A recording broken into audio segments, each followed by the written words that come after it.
Got to get a wisdom tooth removed, just to add to the list of stuff. I have to be awake for that as well. That will be fun. So just waiting for Emma to go and buy some extremely extra ingredients from Waitrose. Some sort of Halloween themed baking shenanigans going on this afternoon, I think. Ready to take to the gym for the Halloween throwdown thing. I'm gonna go and watch that. I had to go to the hospital again this morning. Nothing to do with my tumour. I've got a wisdom tooth growing in a funny angle, so this got referred ages ago. Wasn't expecting to hear anything for a long time, and I got a phone call out of the blue the other day. Wasn't expecting them to want to do anything with it so soon, but they want to get it out before my radiotherapy starts. So I'm not sure what the CNS team are going to think about that. I'm going to phone them in a minute and check, because I don't think they're going to be ecstatic about that idea. The Max Facts people seem to think it was fine, but you know, if there's swelling and stuff, the mask that they fit isn't gonna go over my face. So that's no good, and it would risk delaying the treatment. And, you know, with that going on and the baby, I don't think it's a good idea to be throwing something else in the mix. So yeah, we'll see.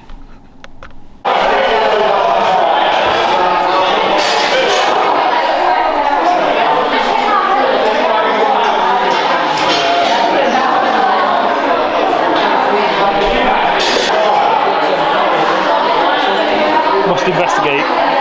Something was dropped, yeah.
Morning everyone, hope you're well. So a bit more of a baby room update. I did build the wardrobe and Emma's already started filling it with stuff. So we went from 0 to far too many clothes basically overnight. Our friends who live just down the road there brought us some stuff, and Emma also went to pick up some stuff from somebody on Facebook. Yeah, so I've got loads now. So this week has basically been a frantic effort to get everything washed and ready. Also built the cot. I'll stand a bit further back so you can see it. So everything in here is still a bit of a mess. Still in the process of getting ready. We also had the blind fitted. There you go. So yeah. Yeah, we also had the blind done. So we've got the, you know, the next to me thing is still in here for now, so that it's not in our way. We've got that little house thing that I built first, changing table, this little whatever that is, TP shelf thing, cot, and the wardrobe. We've also got this little map thing up on the wall. We've got loads of other stuff to put up on the wall, but we haven't got that far yet. I will do a sort of final, this is what the baby room looks like when we get there. in terms of appointments and treatment and so on, there's not really been much update this week, but there's been a few things happen, so I'll go through those. So on the treatment side of things and appointments and baby stuff, there's not really a lot that's happened this week. The wisdom tooth thing never ended up actually happening, so they wanted it done urgently before I started my radiotherapy. The oncologist said it was fine, and then it was all booked in for Monday, the 7th, so Monday coming, it's Saturday today, and then Wednesday just gone, they phoned me sort of mid-morning with a desperate, oh, you need to get here right now, we've got to do it today. And it was all far too rushed, so in the end I decided, right now, this is all ridiculous. I'm not rushing this in just for their benefit. I'm not actually in pain. The tooth was only actually referred because the dentist was under the impression that the waiting list was 2 years long, which I think it was. And this rush is the Max Fax department have been given targets to bring that down, and so it was in their interest to get me off their list as fast as possible. So I've just said no, we'll postpone it, and I'll phone them back when the oncologist said it's okay again, because I'm not going to be able to get it done while I'm having any chemo. So if there's a gap between radio and chemo, I don't know if there will be, then maybe we'll slide it in there, or they might have to wait a while until I'm all done. I suppose that the risk there is that if I do develop, painful problems with my tooth whilst I'm having chemo, I'm just gonna have to live with it. There's nothing that can happen. But I'd rather do that than rush this in and have it get bodged.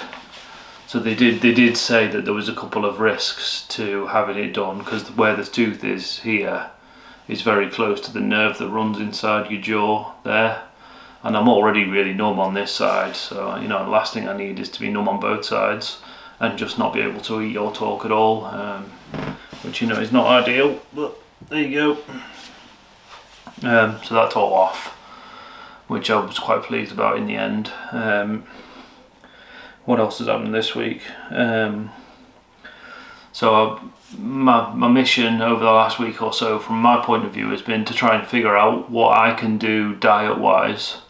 I also am desperate to go back to the gym and exercise, but nobody seems to want to say that that's okay. The specific instructions I've had up to now is don't get sweaty. So the attitude towards exercising the NHS is poor at best anyway.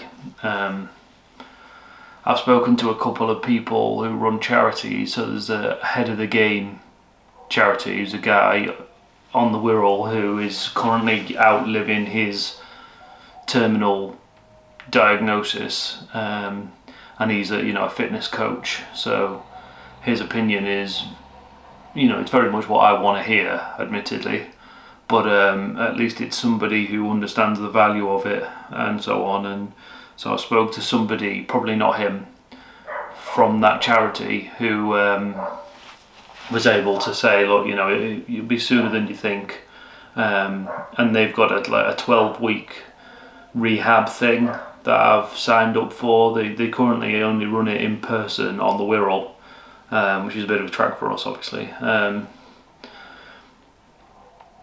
and they're in the process of putting together an online version, so I'm essentially on the wait list for that now, hoping that as soon as that becomes available, I can make a start with that, because we've got a gym in the garage that I can use. I don't need to rely on somebody getting me to the actual gym, as much as I want to go to the gym, it's more to see the people. So like being at that Halloween thing the other night was great. Got to see a lot of people I haven't seen for a long time, and feel a bit social. We're very sad, really. That's sort of the only real social thing that we do day to day. We're not big, going to the pub type people or anything like that. So yeah. What else we got down here? So on the nutrition side, I went to a talk this week at the Paul charity, which is kind of similar to the Head of the Game guy. there's a guy called Paul who had a problem. I think his was a stroke. I can't remember his story. But yeah, he had an acquired brain injury, and he started a charity in Hull for acquired brain injuries. So that covers everyone from people who've had a stroke or brain damage from car crashes, all the way through to the sort of thing I've got with a brain tumour. It's quite a broad spectrum. But they work with a nutritionist who is running a workshop every Wednesday at the moment, which the first one was fairly broad brush, basically what's a carb, what's a protein, all that sort of stuff, which for somebody who, you know, despite the fact that I don't look it, basically know a lot of stuff about it, know a lot about this sort of thing, and just don't do it because I'm lazy. So that was all fairly, you know, book one, page one. But she did say that, you know, weeks 2 and 3 are going to be going into a lot more detail. So I'm hoping that there's going to be something a bit more usable and actionable from my point of view in those ones. I have also done quite a bit of my own research, and there was a bit of a toss-up between veganism and keto. So keto has got a lot of peer-reviewed, proper studies, and it's, you know, well documented that for seizures and for brain tumours it definitely helps. Another anecdotal thing as well was that a Head of the Game guy, he did keto for the first year after his diagnosis, very strict keto, and they've got documented stories on their website of, you know, how that all went and so on. So that's been quite useful. The veganism argument is to do with there's an essential amino acid whose name I can't remember. I'll Google it quickly. So it's called methionine. Essentially, it's one of the amino acids that we can't produce in our body ourselves. We have to consume it, and cancer bodies are dependent on it for their metabolic pathway.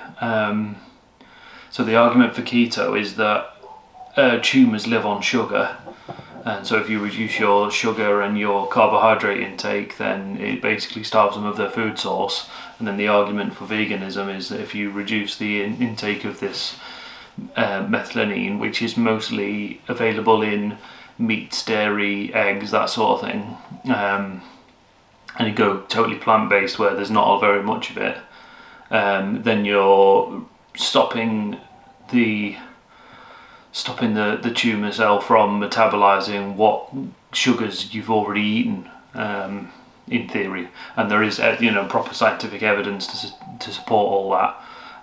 Now, while it is possible to go keto and vegan together, it's so restrictive that it's not really practical. So I'm not going to bother with that.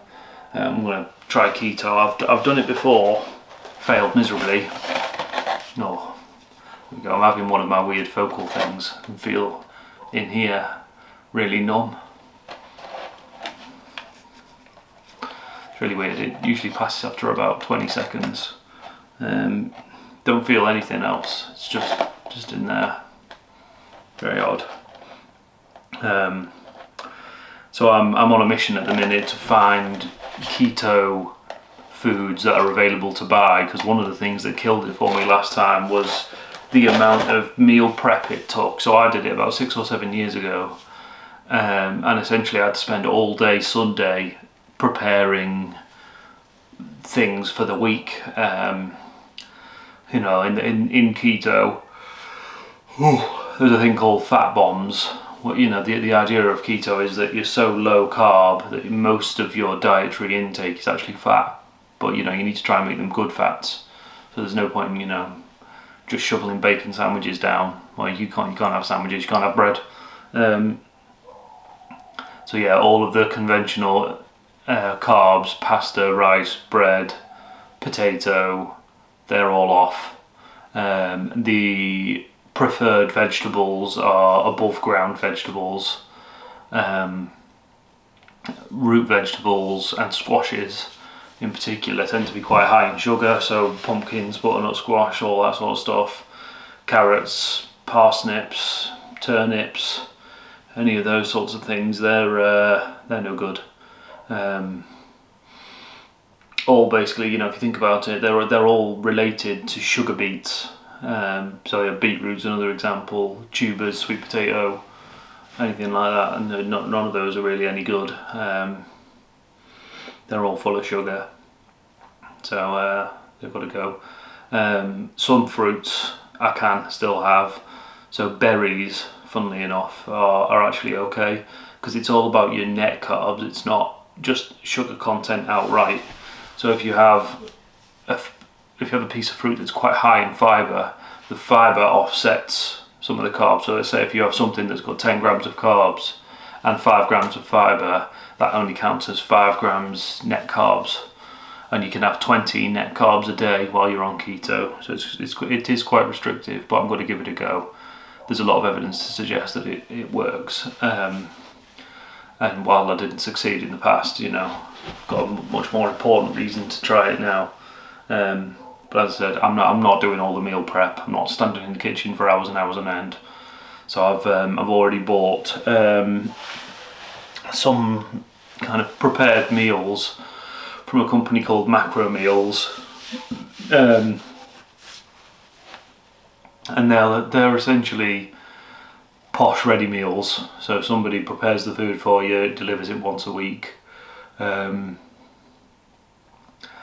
They're quite well portioned as well, so one of the other reasons for doing this is I do need to lose some weight. I'd done really well at one point, lost loads of weight, and then since I started my sales job again and I was driving around and eating all motorway food and stuff like that, I put it all back on essentially. So it can't hurt if this also helps lose some weight. I had to fill out a special questionnaire for my MRI that I'm having next week, because they were worried I wasn't going to fit in the machine, despite the fact that I know I can fit in the machine because I've already been in it. But as a new appointment, the people who were booking me in weren't sure. So I just phoned them up and said, well, I've already been in there, so don't worry about it. I know I fit. But I think part of my problem is that when they calculate my BMI, it's even higher than it would ordinarily be for sort of average Joe. Because I'm not only fat, I also do go to the gym quite a lot of muscle, so I'm a lot heavier than I look. I know I look heavy, but I'm currently running at sort of 138 kilos, so 300 and a bit pounds. Don't know what that is in stone. Pretty sure it's like 21 something. But ignoring the muscle, I think I look around sort of 18, 19 stone. I've seen people who are 18, 19 stone who are bigger than me in terms of physical size. I'm not the tallest person either, so that doesn't help. So what else? So yeah, the idea is that I'm gonna do it all with things that you can buy. So I bought these macro meals. I've also bought these bars. Adonis, I don't know how you say it. And there's a few different flavours. I had one yesterday and it was really nice. Usually this sort of thing tastes rank, but it was pretty tasty. I also found a website called Keto Pro, and they sell all sorts of crisp alternatives and so on. I had some jerky in the cupboard which I had last night. Kind of easing into this slowly. I'm not going all in overnight, because that's part of the problem. If I just starve myself of sugar overnight, I'll feel awful. So I'm just easing in over the course of a few days. These meals that I've ordered don't come until middle of the week next week anyway, so I've got a couple of weeks as well until the radiotherapy actually starts. So the benefits from that point of view are to go alongside the radiotherapy. Oh, I'm going again. It's really weird. It feels like I'm dribbling. Keep wiping my mouth as if I'm dribbling, but I'm not. So yeah, I have found a few things, and as I ate some jerky yesterday, and I thought that would be perfect for keto. It's basically just meat, but it's not. Something that it's cured in must be quite high in sugar. So they've actually got 5 grams net carbs in a tiny little packet, so it wasn't even that much. So that's not going to work. You know, if one snack takes up a quarter of the carb that I'm allowed for the day, that's no good. So if anybody's tried keto and has got any recommendations, please comment on this or send me a message on Instagram and let me know what you've done, or what you used rather, and where to get it, because I absolutely refuse to meal prep. I'm just not doing it. What else we got? So the only other thing really in terms of update is we've got a very busy week coming up next week. So Emma's got 3 different appointments. She's got one for gestational diabetes, she's got a growth scan, and she's got an appointment with the midwives, just, you know, sort of standard appointment with the midwives. The growth scan isn't until the weekend, I think, and then the following Monday we've got an appointment with the obstetrician again to tell them what we want to do, in terms of trying to get him here in a sort of planned and controlled way. So we think we're going for a section. We're not 100% yet, but the growth scan might hurry that along if it turns out he's massive, which is one of the risks of the gestational diabetes. If it turns out he's huge, they might want to get him out sooner rather than later anyway. So that'll be an interesting little run of days to find out what happens there. I've got my next MRI next week as well, which I'm not looking forward to be honest. I've been stabbed so many times recently that I'm starting to feel like a bit of a pincushion. But yeah, when I was at the fertility clinic last week, they tried to get bloods off me, and they just couldn't get anything. Luckily, they got some this week, and then we've got another appointment, not next week, the week after, to make sure that we've got plenty to store in case we want to, you know, expand the family in the future. It may be that I'm fine, but there's a serious risk there that during the course of my treatment it's going to affect my fertility. So that's all banked and ready. There's no guarantee, of course, that any of it will actually work, but at least it's there in case we want to use it. Yeah, I've got another one of these nutrition talks. Despite the fact that I've kind of made the decision that I'm going keto, I'm still going to go and see what they've got to say. There might be some key food groups or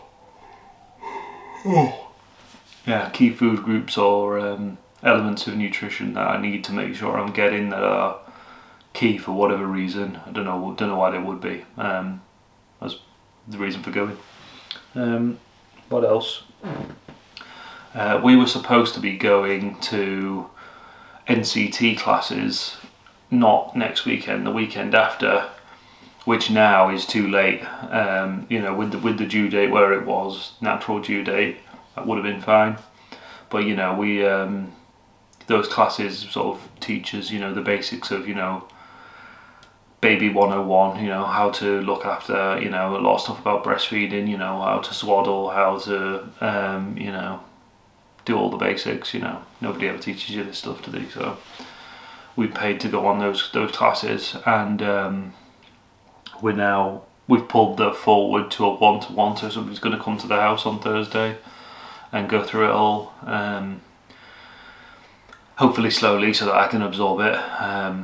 They were really understanding on the phone when I spoke to them and explained why we needed to cancel, and they agreed to change it, and they've got us booked in with someone, so it was all good. What else?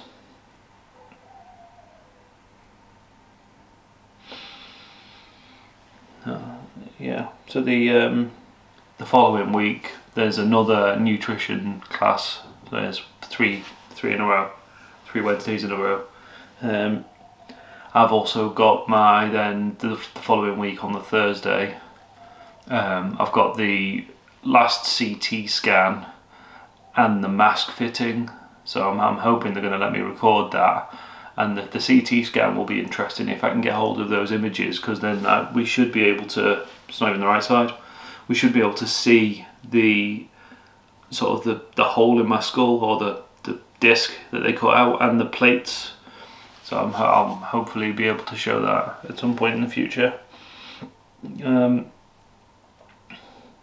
then once that's done, all being well, depending on what the obstetrician says and how the growth scan goes and everything, the following week might be baby week, or the week after that, depends when they decide they want to do it. And then pretty much as soon as he's here, I'm going off then for my treatment. At the moment it's scheduled to start on the 5th of December, but that's almost definitely not going to be when it is, because we're fairly confident that that's right, you know, bang in the window where they're going to want to do this C-section. So we're essentially just waiting for this meeting with the obstetrician, not Monday coming, the Monday after, to get a date for that. And as soon as we've got a date, I'll then be able to phone my team, who are really flexible. They said it's okay to delay my treatment by, you know, like a week, but not much more than that. So, you know, the sooner the better, but we've got to work around the baby a little bit. Yeah, and then once it's started, it's every weekday for 33 days, 33 weekdays in a row with weekends off. So that's 6.5 weeks. So that'll, if that doesn't start until the middle of December, then that's going to be sort of end of January before we finish the radiotherapy. So I'll be in there on Christmas Eve, Christmas Day and Boxing Day I'm off, and then 27th I'm back in there again. The appointments themselves are only about 15 minutes long, but you know, there's the getting there, the getting back, and obviously, you know, you don't walk in and immediately go straight in. You know, you sit in the waiting room for 20 minutes or however long and get called in when they're ready for you. So it's going to be about 2 hours each day, I think.